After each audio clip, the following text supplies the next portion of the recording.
negosyante.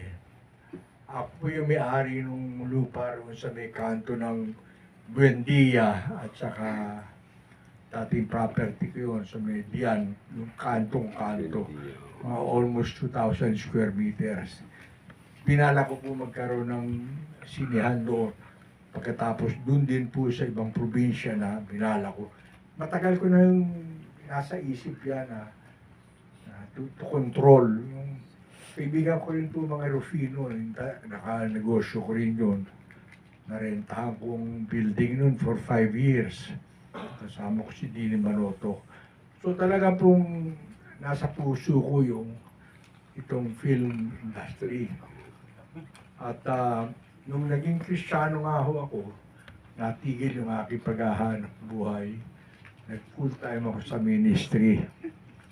Kaya ako po ay